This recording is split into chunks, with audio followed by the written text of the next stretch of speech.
I want to help more and more people come out and tell their stories. And let's discuss not only the statistics of people passing away from this disease, but also people that are surviving it. Yeah. Let's be fair, because, we'll often only hear the bad news. I want to hear the good news because I'm part of that good news.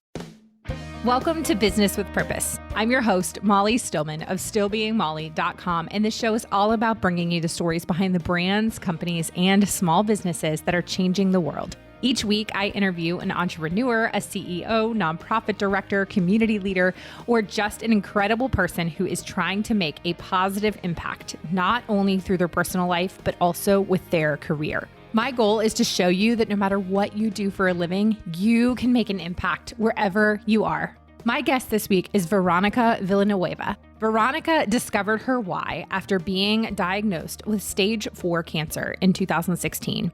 Through her work as a wellness expert, Veronica aims to inspire others to embrace a holistic lifestyle built on a commitment to self-growth and good nutrition. Veronica is a trained Le Cordon Bleu chef and a health coach with the Institute for Integrative Nutrition, and she has a degree in international relations from UC Berkeley.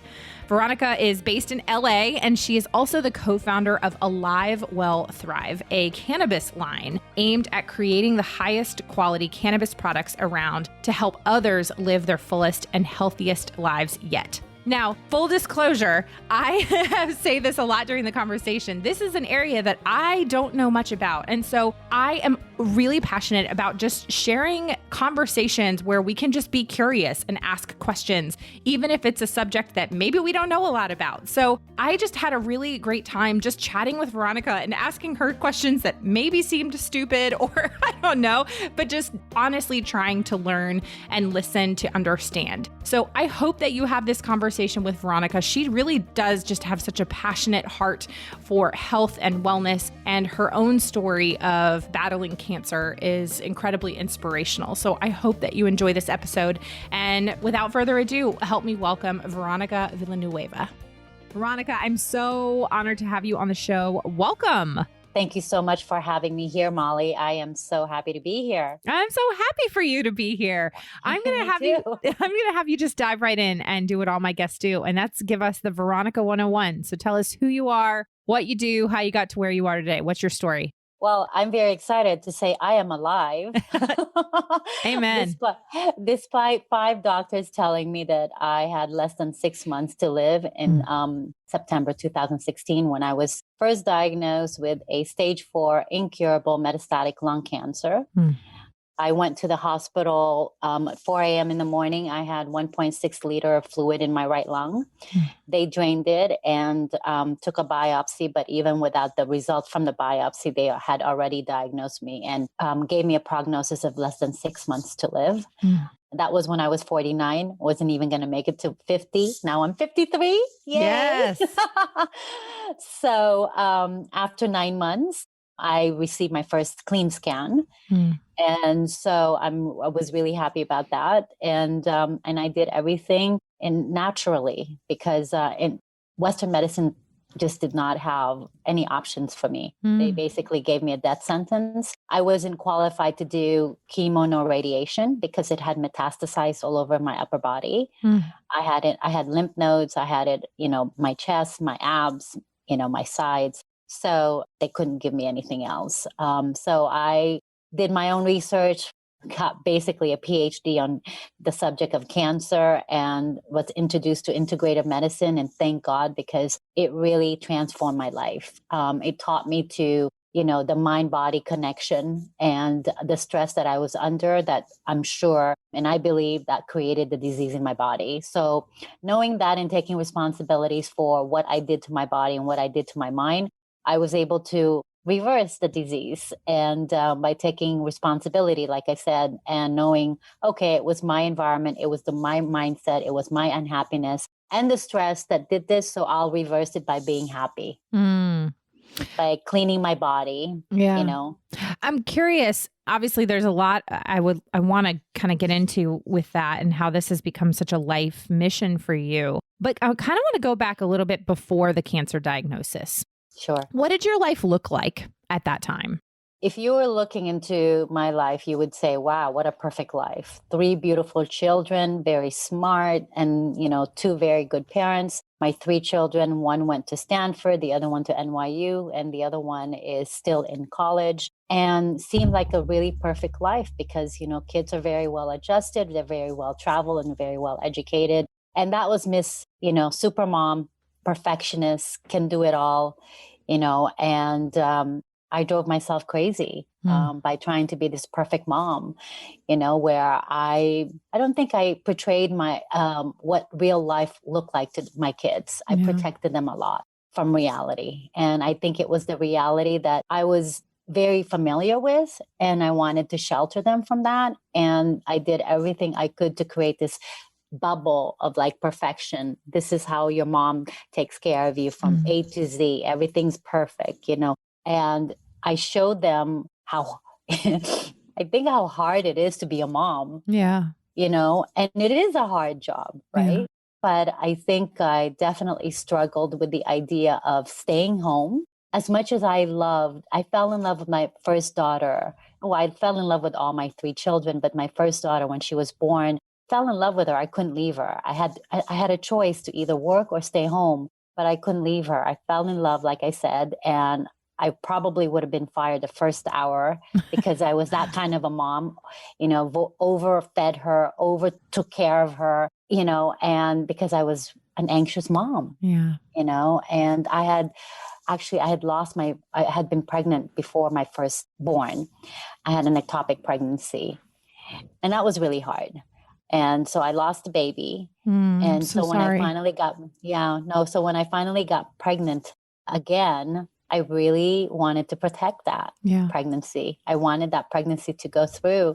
And that's why when Mirabella was born, it was like, I couldn't leave her, you know, and as much as I'm speaking to my friends who had just graduated from UC Berkeley doing these exciting things. And at 4:00, I'm still in my PJ watching Oprah, nursing, overfeeding my daughter and looking at myself like, what have I done? And that was the beginning of me trying to accept me staying home as a mom, but really wanting more, wanting to be more stimulated, right? You know, I was raised to believe that when you have a child, you stay home and you're with your children. And I wanted to give my children everything that I didn't get. And that equals spoiling them. And everything was about them. It was not about me. I wasn't part of the equation. If there is one lesson that I have learned, if I were to, well, I can't do it again, being a mom again, is, you know, you think you're doing the right thing by doing a lot for your children, but actually you're teaching them not to have resilience. You're doing things, you're weakening them. You're not asking them to show up for themselves. And I think definitely I don't want to, I can say I'm guilty of that, but I thought at that time that was the right thing to do because I didn't get that. I didn't get the attention. I didn't get let's make life easier for all of you guys, because all I ever wanted was for them to just study and do well in school, and everything else was taken care of for them. So if I did less of that, I would have had more time for myself. And so you were a busy mom. I mean, and I think, you know, how you were saying, you know, it wasn't about you, it was about your children. And I can say pretty confidently, I would say most moms, like that instinct just kind of kicks in when you have your first kids, and it just, everything becomes about your kids. And so often moms sacrifice, you know, so much of their well-being and their health and mental health, physical health, you know, for their kids. And, you know, we forget to kind of, you know, to use the cliche, like kind of pour into our own cups. You know, not that you shouldn't sacrifice for your kids, but not to the detriment of yourself. And so what kind of led up to the diagnosis of stage 4 lung cancer at age 49? Was there anything at that time that you were like, were there any red flags? Were you not feeling well? Like, what led to that diagnosis? First, what I wanted to say also in regards to, you know, raising your children is I think part of what we all as women need to also learn is that when we raise our children, it is also part of our responsibility to teach them how to love themselves, right? And they can see that actually by example. Yeah. And I have to say, I don't think my children got that because, you know, another lesson I learned is just because you can, it doesn't mean you should. Yep. Right. And Miss, mom superpower here, superhuman being thought, well, I can. There's enough hours in the day. Even if there isn't, I'll find a way. That's exhausting. Yeah. You do that over 2 decades, that takes a toll mentally, physically, emotionally. So when really we should say we're enough, right? Whatever it is that we can give, that's enough. But fast forward, what happened was I was going through a divorce, and my ex-husband and I had decided that we would get divorced, but we had agreed that it wouldn't happen until all 3 children started college, left for college. So when my son left in 2015 for college and knew that he was going to stay in college, we started the divorce process.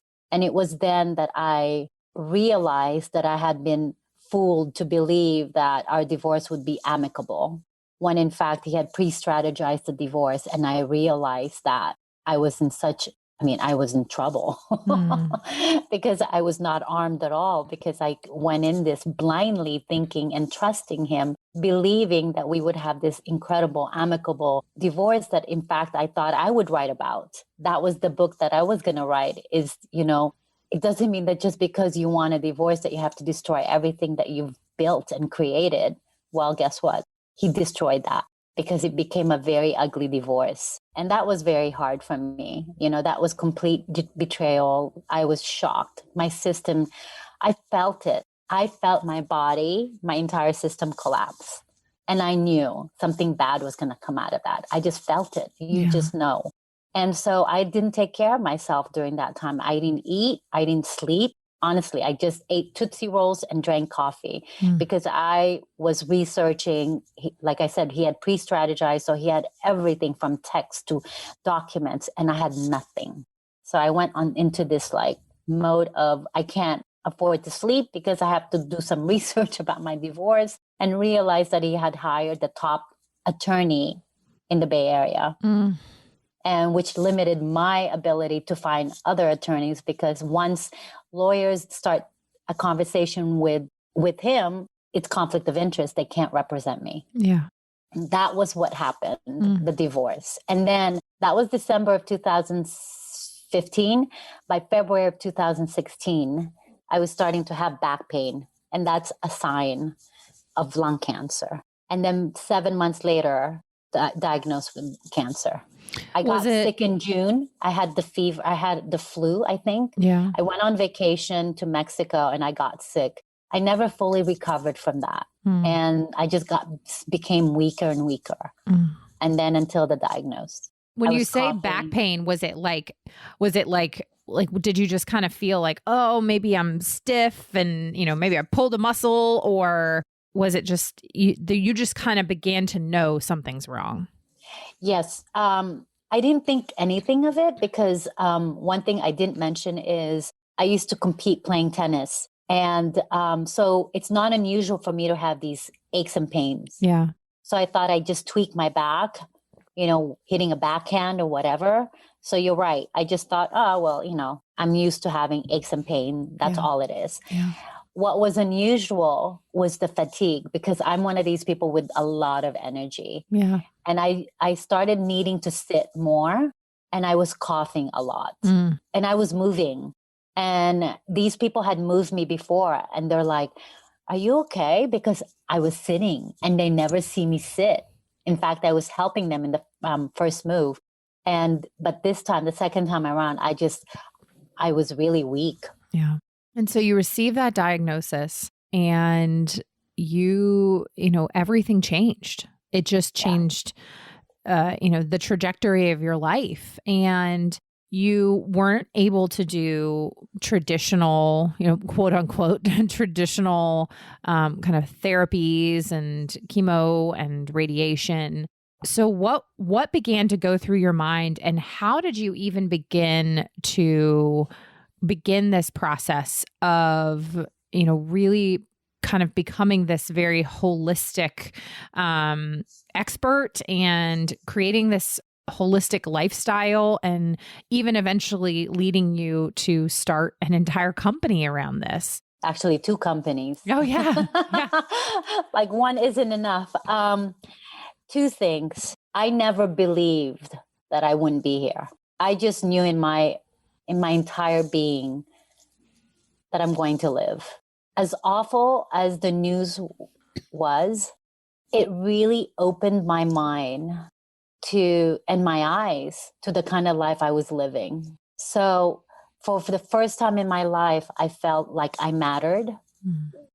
I finally mattered. And I finally need to prioritize myself. And that for the first time in my life, I'm giving myself permission to take care of myself and to think about myself. So that's self-love. Yeah. So loving myself for the first time, probably, and having a very empowered mindset, which I'm blessed to have. But I also believe it's because of my childhood that led me to having a very strong mindset, because my father passed away when I was very young. He died of a plane crash. Oh my goodness, I'm so sorry. Yeah, so I think there's a lot of things in my life that prepared me to this big thing, cancer. So having those 2 things, the mindset, a very expanded mindset, a growth mindset, the belief, the faith, and as well as realizing that what got me sick is not honoring myself, not loving myself. So realizing that, I just learned to love myself and to give myself all the care and love that I am so amazing at for other people. Yeah. So I knew I would be so good at this because I've been doing it for 2-3 decades. Yeah. But just not to myself. Right. So I live a life right now where I come first all the time. And that's not being narcissistic. That's not being, egotistical. It's honoring myself. And that's how I know that I'm rarely depleted. I'm always replenished. I'm always working from abundance. And now I understand the importance of that, because I lived a life over a decade of emptiness, but yet I was giving. The quality of what I was giving, I think my kids can speak to that. But that's one thing that I've learned is we can't give at least the quality of how we are, how we show up isn't there when we're so depleted. As much as it's important to say yes, it's also important to say no. I've learned to say no. And that's important, because whenever you prioritize yourself, you are saying no to something or someone. So, and I no longer feel bad nor guilty for saying no and for saying I got to take care of myself. If you don't understand that, then don't tell me you care about me and you love me. Yeah. Right? Because then you're asking me to prioritize you over me. And that's not right. So I've learned that difference. Yeah. So did you begin to make changes in your nutrition? What did you begin to do in the research, to really becoming, embracing the holistic lifestyle? Well, I've learned a few lessons that I applied in my entire life. So when I talk about detox, so I detox my body because I realized that my body is dirty. It's dirty, murky water that I need to alkalinize. I need to have the pH balance. So understanding that I needed to detox my body and clean it up and then reinstate it to balance, right? With good food, nutrient-dense food. Well, I did exactly the same thing with my life, the rest of my life, which is I detox my environment, my external environment. So that included people who wanted me to prioritize their belief and their ideas before mine, for example. So I really cleaned out my life from inside out. And that is really important, because that's when you start to heal, actually, is when you create this life of, no drama, no toxic, nothing that's toxic in your life, both in what you eat, what you read, what you decide to, have enter in your mind, and who you decide to hang around with. Yeah. So it's all related. And I live that way now. And it's so liberating. It is so much easier, so much simpler. It's almost like I say, there's no fat, no bad fat in my life. It's only good protein, good leafy vegetable, great complex carbs. That's how I see my life as well. I see it like a plate, a very well balanced, nutrient dense meal. Well, my life is the same way. I laugh, I sleep, all of the things that's really good for you. Yeah. And the people that support you. Yeah. And so what led you to start? And so tell us a little bit about your companies and how all of that got started through this process.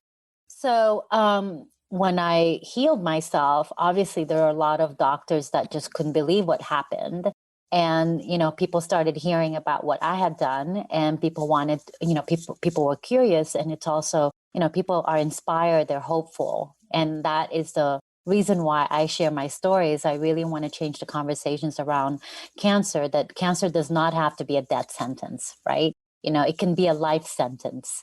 It actually, gives you a chance to recreate your life. Yeah. And redesign your life and create a life that is alive, that you feel alive, that you're not sleepwalking through life, and that you do things that make you feel well. That's your diet, that's exercising, that's getting sleep, and that's surrounding yourself with the right people so that you can thrive. That's how I saw my healing stages. I chose to be alive. What does that mean? Okay, to be alive, I have to do all these things to be well again. And then once I'm well, I'm thriving. And that's the kind of life I want. And that's what my second company, that's why I called my second company Alive, Well, Thrive. That is so there's veronicavillanueva.com, which is my coaching, where I coach and I help people become healthy and people also with cancer. And then there's alivewellthrive.com that has the products behind me. I don't know if you can see that. It's medicinal cannabis for cancer people. It's all the products that I've created from my kitchen while I was sick to now that's available for everyone. And the reason why I created this product is, first of all, when people hear about me, and then I start telling them what I did, giving them the details, they get very hopeful and excited until I tell them, or until they ask me, where can I find these products? And then I'll say, they're not available because I created them from my kitchen. Yeah. So then I thought, just like my book, I wrote a book that didn't exist when I was diagnosed. Well, I created products that did not exist, and I created them for me, and they worked. And when you heal yourself from something as big as cancer, then it becomes a responsibility to turn around and help other people heal themselves. And that's how I feel. And I would see this drop of energy and hope whenever I would tell people, I'm sorry, I created these from my kitchen. So it's like, I almost felt bad sharing my story and that part where I would, in fact, leave out because I didn't have the heart to tell them I did something like this. Because I created my own suppositories, for example. And why suppositories? Because I learned when I lived in Europe and when I had kids, I used suppositories all the time to give them medications because it bypasses the stomach. So by creating suppositories, cannabis RSO, bypasses the stomach, so you're not as high, so you can actually function. And because you need to consume a lot of cannabis, especially in the very early of your diagnosis, it's hard to do that when you're ingesting it orally because you'll be completely stoned. That happened to me the first week. I couldn't even lift my head to eat. My girlfriends were lifting my head so that they can feed me. But as soon as I created my own suppositories, I was able to function. I drove, I had my own catering company. Through this whole healing process, I was working. I was a chef. That was a game changer for me. And so now with my products, we have 16 SKUs. And like I said, there's different healing stages, Alive, Well, Thrive. With each healing stage are products that help you and support your goal, which is to be alive. And obviously they're much stronger. They're more potent because in the beginning of your treatment, of your diagnosis, you need to get rid of and try to eradicate the tumors, right? So you need very strong dosing. And suppositories is one way that you can get a lot of this cannabis into your body without being completely stoned. So in complete transparency, I know nothing about this stuff. So, I literally nothing. What are the medical benefits of it and why cannabis? Because again, you're talking to somebody who knows zero about the medical benefits. And obviously there's a lot of controversy around the topic of cannabis and, should it be illegal? Should it not? I am going on record as not the expert, know nothing. So, and I'm sure I'm not the only one. So kind of explain to me a little bit, like why cannabis, what are the medical benefits, and why is there such a kind of, why is there stigma or controversy around it? Again, talking to somebody who knows zero. Yes.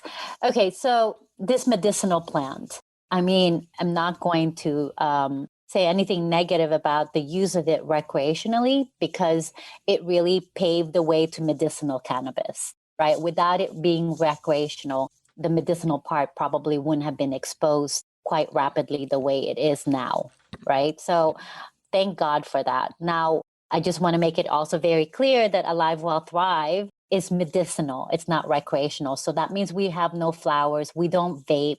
Yeah. Everything it's either tinctures, so that's oral ingestion.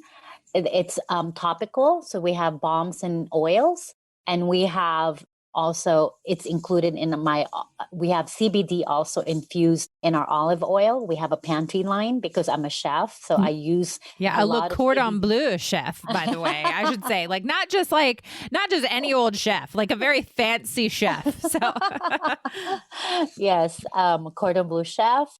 So I use cannabis and CBD in my food as well. So what are the benefits of it? And without going simplifying it, basically it helps for cancer. There are research that support that it helps eradicate tumors. It shrinks it and it also eradicates it, right? Especially at high dose. And then it also prevents from metastasizing, spreading. Mm-hmm. But in general, let's say if someone was taking chemo or radiation, it helps with nausea. It helps with loss of appetite. So if one thing that happens when you're diagnosed with cancer is the loss of your muscle. Cancer is eating your muscle. Like for me, within 48 hours of my diagnosis, I had dropped to 89 pounds from 110. I was skin and bones. I had no muscles. And remember, I said I was an athlete. I was pretty defined, and all of a sudden I had skin and bones. So it helps with pain. And a lot of people with cancer, it's painful. Yeah. It helps with inflammation. For people without cancer, we all have inflammation in our body, and inflammation is precursor to a lot of illnesses that we're experiencing these days, or a lot of, we have so much inflammation in our body, and also in our life, we live inflammatory lives, right? That is a precursor to a lot of illnesses, even mysterious illnesses that we're experiencing these days. Yeah. And it helps with, with sleep, like we have a product, CBN, that helps with sleep. Yeah. And a lot of people with cancer have anxiety issues. So it also helps with that. So, and you don't have to have cancer to have anxiety. Look, people with COVID, during COVID, and just in general, people are having a hard time sleeping. Most of my clients, cancer-free, can't sleep. It is an epidemic. We no longer sleep. There's a whole movement now of people saying, oh, we take it back. Sleep is good for you. Sleep is necessary. Yes. Remember the time when we were talking and bragging and like, oh, I only need 4 hours of sleep. Now it's reverse. A lot of us are not getting enough sleep. Yeah. And people with cancer don't sleep. Yeah. They really struggle with that because between the anxiety, the pain, they just don't feel good.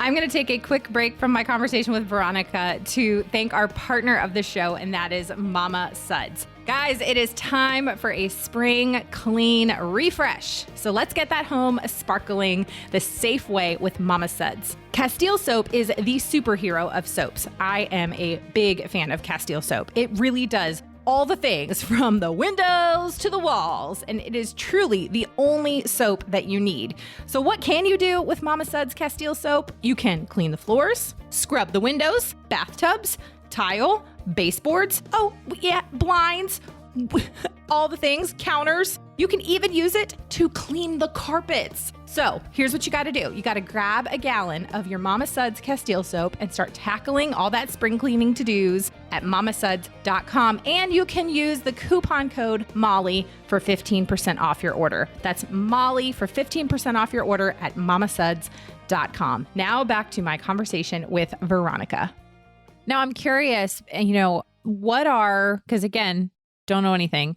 I know that a lot of states have a lot of kind of very strict regulations around this. How do you kind of navigate that with medicinal cannabis?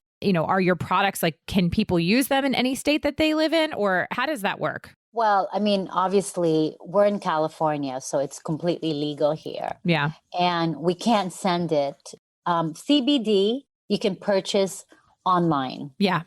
Through my AliveWellThrive.com website. Cannabis, you actually have to go to a retail outlet like a dispensary to get it. We can't send it to you. We can't sell it online. Okay. Not yet. Not yet. Things are changing, compliance. Regulations are changing every day when it comes to cannabis. And more states are legalizing cannabis. So I wouldn't be surprised. We're almost there. I think that, eventually in the future, it's not going to matter much because I really do believe that it's going to be legalized across the state. But right now we're in Nebraska. We are in Colorado. We are in California. And I think we are maybe Jersey even, but we're expanding. And like I said, the medicinal part of using cannabis is growing. And we are the only one, I believe, that carry the suppository, which is, like I said, a game changer. Yeah. And we are the first medicinal company that is, owned and founded by a cancer warrior. Yeah. You are a cancer warrior. Yeah. You are. So I'm so proud of these products, not only because of to see them. Even I'm looking behind me and I'm seeing my products because that's my virtual background. I just, it's such an honor to be able to do this for other people. It really is, because it really helped me a lot. As much as I did not want to take them, but I understood the importance of taking anything, because again, there goes the whole decision. I wanted to live. Yeah. When you want to live, you don't say no to something that could possibly heal you. Yep. And this is where the expansive mindset plays a major role, because, it is scary to be taking something that you're not used to, that you don't know much about. Yeah. But then again, you've already been giving a death sentence. In my opinion, there was only one way, and that's to go up. Yeah. I was already at the bottom. Yeah. I was already in the ditch. You're like, so what do I have to lose? Exactly. There's nothing to lose here. I'm just going up. I know it. Yeah. And I believed it. And that's the thing is, these products that I've created, some of them have inserts in them where I have mantras or prayers, depending on if you're religious. Like when you open it, there's healing mantras that says, you can do this. You're not alone. Because I really believe in the whole process of when you pick up my products, you start healing. Yeah. Because we're behind you and we offer free consultation. We are, we want you to be part of our community. We want you to be part of our story, because together is how we can change the conversation around cancer. Yeah. And it's not by just my story. I know there are a lot more people out there like myself. And I want to help more and more people come out and tell their stories. And let's discuss not only the statistics of people passing away from this disease, but also people that are surviving it. Yeah. Let's be fair, because, we often only hear the bad news. I want to hear the good news, because I'm part of that good news. Right. And many people are. So because I really believe that cancer has become modern everyday disease. because of the kind of lives we live. Like I said, we live very, inflammatory lives. Mm-hmm. So I'm happy that in a way that I was given this opportunity to figure this out, because the life lessons I got from experiencing this disease, and also the new life that I have, it's like I cracked a secret to like how to be happy in life. Yeah. Yeah. And I feel the freedom, it's liberating. Yeah. And I think we create these prisons on our own. And I feel like I've just come out of that. I mean, I am a person of faith, and my faith is really important to me. And I am a firm believer that God brings us through situations that sometimes like we're given this choice. I mean, God gave us the gift of free will. And I've had this conversation before of just, why does God bring suffering, and why is there suffering, and, why are there hard times? Why is there cancer? And we could, wax poetic about all of those things. But at the end of the day, I believe that a lot of times God brings us through those really difficult situations in order to connect with and inspire other people who are going through something similar, and to create a community, because we were not created to do life alone. And so to hear you just share your story of something that was really scary, and going through a divorce, and the pain that brought, that created for you, and then, getting a really scary diagnosis, and then just the healing and the process that you went through, and now being able to take that and inspire others. I'm a firm believer that God uses that for good. And so I know that you are inspiring other people, and will continue to do so. And I'm just really grateful for you being so vulnerable and sharing your story. Yes, no, I also, my faith has been, played a huge role in this. Mm-hmm. Besides the mindset, besides the self-love, then there's the faith, because, you asked me what happened right after I was given a diagnosis. I really, I remember telling these doctors, look out there, that blue sky, I belong out there. I'm a good person. There is something that I need to do before I go. Yeah. And my purpose, my second purpose in life, has been defined now by this experience. And I always believe that when I was given this diagnosis, I didn't at all believe that I did something bad to warrant this. Mm-hmm. Yeah, that's an important thing. I don't believe in karma. In fact, because of this, I don't believe in karma, because that's why I named my book The Grace of Cancer, because grace, it's just given to you. Right. It's not given to you because you deserve it. It's just given to you. It's just a gift. It's a gift. It's a gift. And it's your responsibility to figure out why it's a gift and what are those gifts. So to me, it was a privilege. And this is and again, like people say, I've never seen cancer and grace in one sentence or in the same line.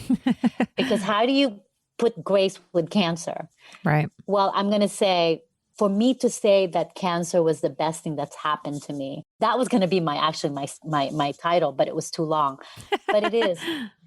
But it is, because it's given me the life I always wanted, a clean life, a simpler life, a clarity that I never had before. Yeah. And the freedom that I never had before. So that's the grace.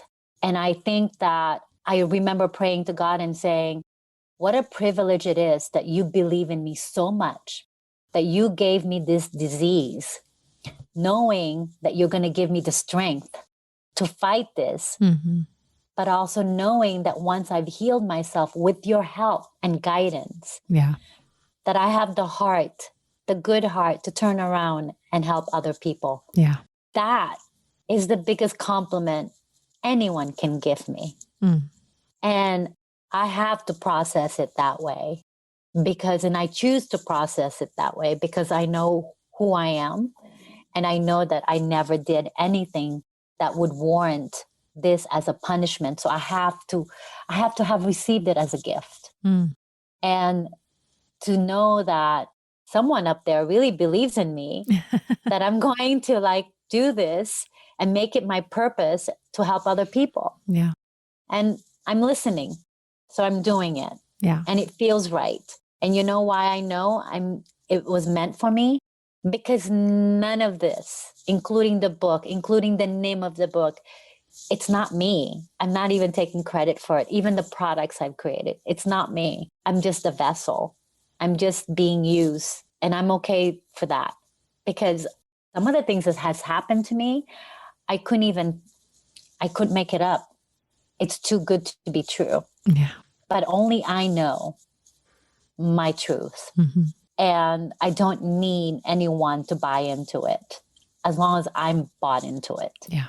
And that's powerful. When you live a life like that, where you don't need validation from people, you need validation from someone up there, and he gives it to you, that's an amazing feeling.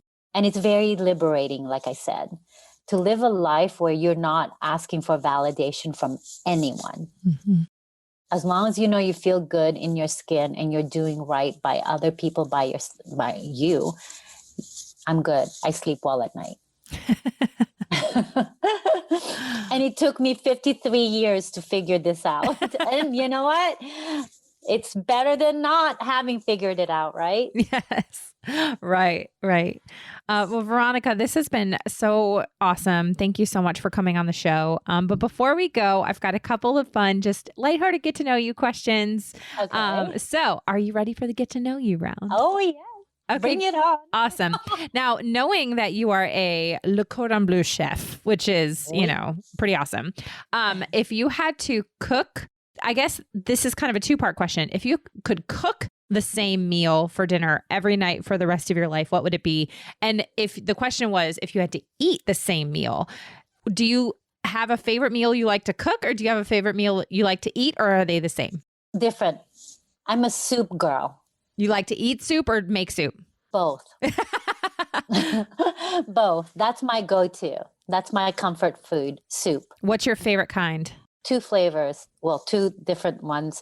Carrot ginger soup. Mm. I also like orange. So I love the fact that you're wearing orange right now. And also lentil soup. Oh, yes. Yes. So good. A bowl of soup at night for me, I'm a happy camper. That's home to me. I love it. Yeah. Okay. Now you said earlier that you were a tennis player. What is something I would never guess about you? That I'm a homey kind of girl. People look at me and think I'm such an extrovert and that I'd like to be out all the time. No, I like being home. That's me too. Yeah. People always say, oh, wow, you're probably the kind that likes to go out. I do, but you know what? Put me at home. Yep. With the fire on yes. and warm. And I'm just in my kitchen, in my element. Yep. I'm happy with music. Music. Oh, yes. Got to have music on. We just got... Put on my thick socks. And yes. I'm literally wearing slippers right now while wearing my fuzzy slippers. Yes. We just came into the, 21st century, and we got an Amazon Alexa in our kitchen. There you go. And it is like life-changing to be able to just stand there and cook and then like tell Alexa to play me a different song. Exactly. So cooking and music for me, I'm so happy, and to be home. Yes. And that's why during COVID, it wasn't much of a punishment to stay home, because I look forward to being home, But I mean, I do miss my friends, all of my friends, but, I see some of them. But yeah, staying home for me. Love that. Okay. What song, you love music, what song do you have to sing along with when you hear it? J-Lo's I'm Into You. Yeah. Yes. That is an excellent choice. Yeah. I want to look like J-Lo when I grow up. I know that I will never look like J-Lo when I grow up for many reasons. But my goodness, she looks amazing for her age. She does. She really does. So amazing. That's because she's happy and she exercises and she eats well, I think. Yeah. And when she and Shakira performed at the halftime show last year, I was like, how do they look that good? Yes. I have so many questions. Yes. Fantastic. Okay. And then my last question is the question I ask all my guests. And that is, what does it mean to you to run a business with purpose? Intentional, deliberate, purposeful, heartful, heart-driven, and you're in your zone of genius. That's what it means for me. That's how I run my businesses. It's, and I'm blessed. I have such an amazing team. Amazing team that really, we are a family, and we are so intentional, and we're very conscious. Our relationship is so, you know, in a way pure. Yeah. You know, and heart-centered. And we care about each other. We care about our well-being. We embody everything that we say. We try every day to embody and to be what we say. And I think that's really important. Yes. It's not by doing, it's by being. So good. So good. Veronica, thank you so much for coming on the show. You are just such a joy. So thank you so much. Thanks so much, Molly. And have a great, great week, and take great care of yourself and your family. I would love to know what you loved about this episode, or if there was something that you learned. If you do, let me know on social media.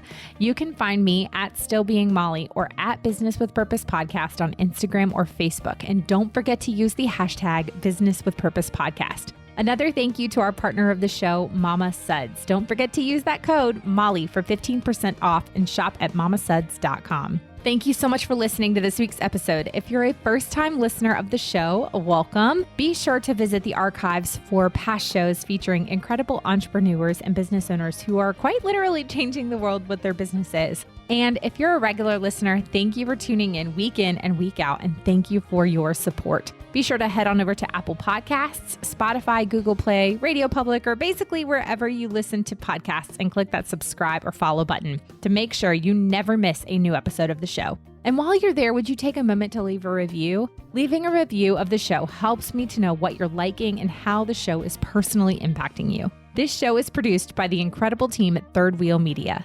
Thank you so much for listening, and go do something good with purpose on purpose.